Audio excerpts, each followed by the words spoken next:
The year is 2001. In September, tragedy struck. The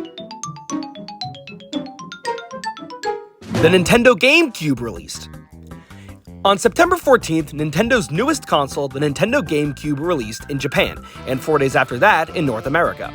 Nintendo's last home console, the Nintendo 64, while loved by many, didn't do all that well commercially, selling a lifetime total of about 32 million units. While not terrible, the N64 was definitely overshadowed by the new star player, Sony's revolutionary PlayStation console, which was the first console ever to sell over 100 million units. Enter the Nintendo GameCube. Sporting online functionality, an acclaimed controller, discs instead of cartridges, and a cheaper price point compared to its predecessors, the GameCube definitely had the potential to be a success, and Nintendo predicted that by 2005, the console would sell over 50 million units. Well, that didn't happen. Listen, the GameCube is almost universally loved by anyone who owned one at the time, but it was going up against the PlayStation 2. The GameCube could play games, sure, but the PS2 could play games, DVDs, CDs. It was essentially an all-in-one media player. Now, why am I talking about this? Well, the history and sales of the GameCube are kind of crucial information in talking about a series whose debut was on the platform. In 2003, a game called Chibi-Robo was announced for the GameCube, developed by Skip Limited, the company previously known for the Japan-only GameCube game Giftpia, with publishing rights belonging to Bandai. The game was slated for a mid-2003 release in Japan and an early 2004 release in America, and was a point-and-click adventure title, where the player commanded a small robot, Chibi-Robo, to defend his home.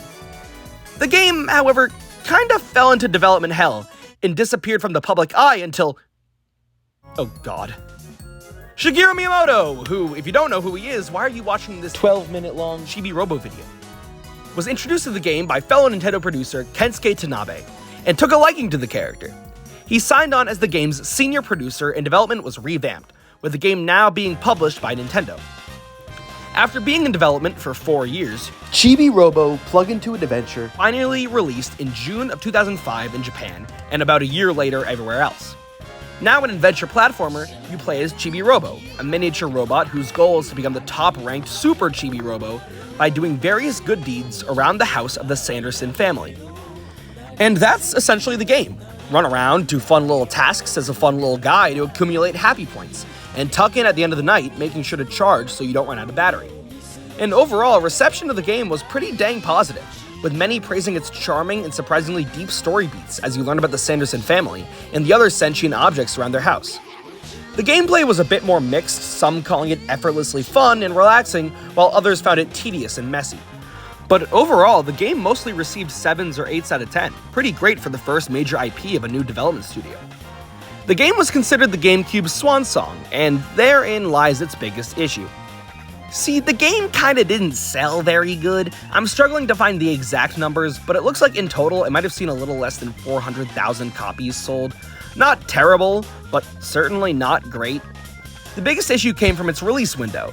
Being a new, somewhat experimental IP for a poorly selling console in what was essentially the last year of its life, didn't do it any favors, and the future of this little robot was pretty unclear.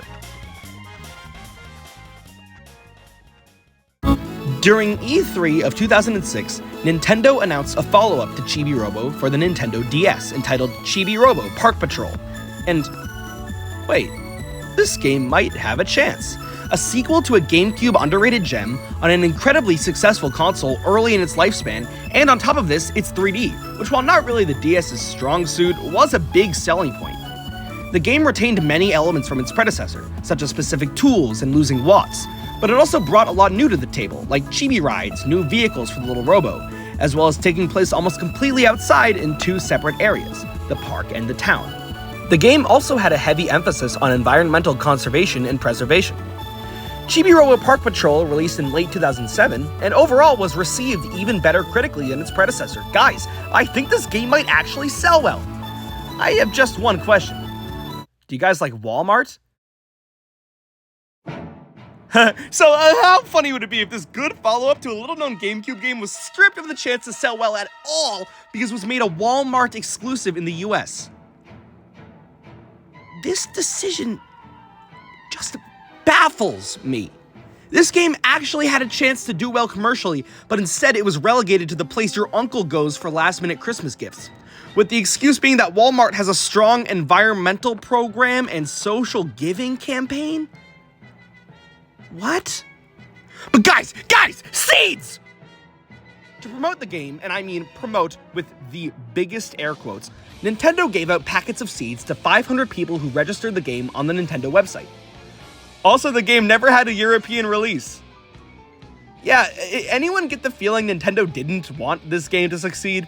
Like, it seems as though they went out of their way to make sure as few people as possible got their hands on this game, and it worked because it sold like 7 copies. But hey, Chibi-Robo wasn't done existing on the DS, because Skip was developing another game that maybe wouldn't be sold exclusively in Walmarts in North America. And it wasn't. Instead, it just wasn't sold in North America. Okairi, Chibi-Robo Happy Rishio Soji. You can tell by the name that this game never left Japan. This game, which I will now lovingly refer to as Chibi-Robo 3, released in July of 2009 on the DS, with gameplay more akin to the original game. Clean house to make the family happy, you get a vacuum, you can buy furniture to furnish the house, and even sift for gems to pay off all of Chibi-Robo's student loans. So people who played the game really seemed to like it, again being a slam dunk of a Chibi-Robo game. But again, it was only sold in Japan. Why, you may ask? Because Park Patrol didn't sell well in North America. Sorry, huh? Sorry, what?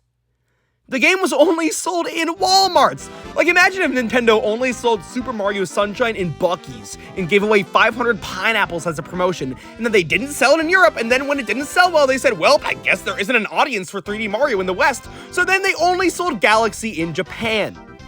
If the pineapples couldn't sell it, what could? It's just so weird punishing Chibi-Robo 3 for poor marketing decisions on the part of Nintendo. This poor series was seemingly doomed to be sabotaged by Nintendo. But hey, in 2009, Nintendo released new play control Chibi-Robo for the Wii, a revamped version of the original game, but with motion controls. Only in Japan, Nintendo, what did he do to you?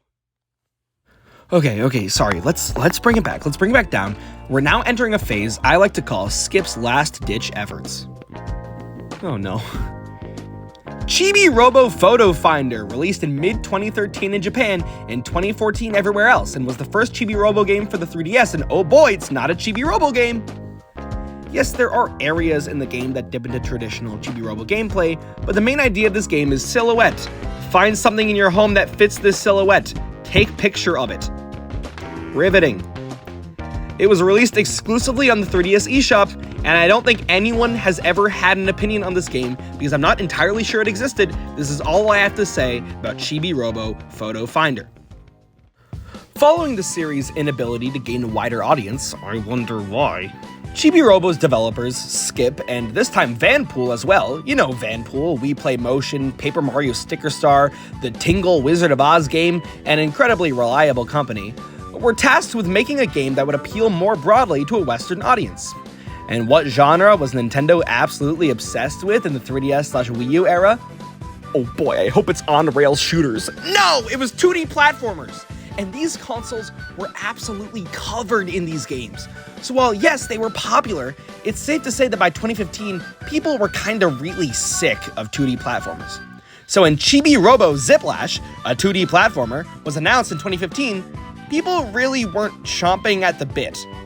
This was the 3DS! They finally had the chance to make an actual 3D game for handhelds that was akin to the original, but no funny tail plug! If that wasn't enough, Kensuke Tanabe said in an interview, before the game's release, that if it didn't sell well, Ziplash would probably be the final game in the Chibi-Robo series. I'll take 5. And on October 8th, 2015, the game released to reviews.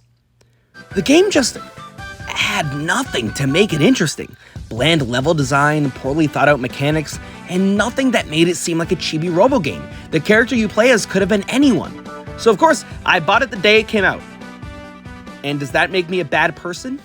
Yes, but but it also gives me the right to yell about this game, the Destination Wheel. I will never understand. Each world has 6 levels, but you don't play them in order. You spin a wheel after each level to decide which one you'll play next, but it still progresses in difficulty, meaning level 6 is the hardest, and 1 is the easiest, but you might end up playing 6 first and 1 last, and if the wheel ends on a level you already played, you have to play it through again, and the game knows this sucks, because it rewards you for hitting the gold UFO at the end by giving you more chances to spin and land on the level you want, and you can also purchase tiles for the wheel with the in-game currency. This is awful. How was this allowed?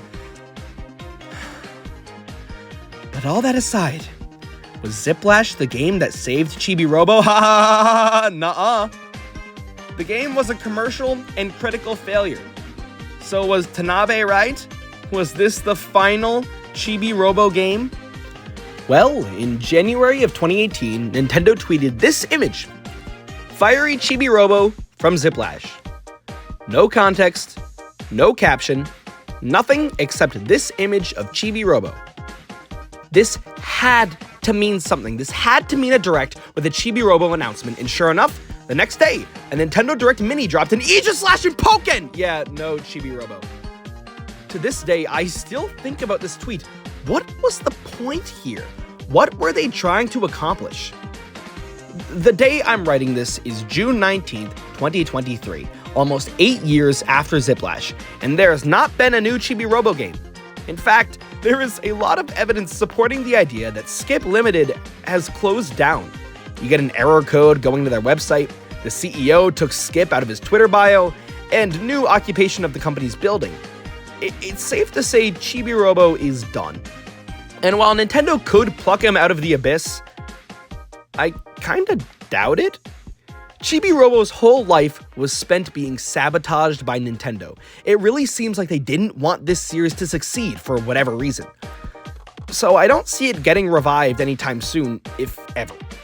Chibi-Robo will, in my opinion, go down as Nintendo's most hated franchise. Not by the fans, but by Nintendo themselves.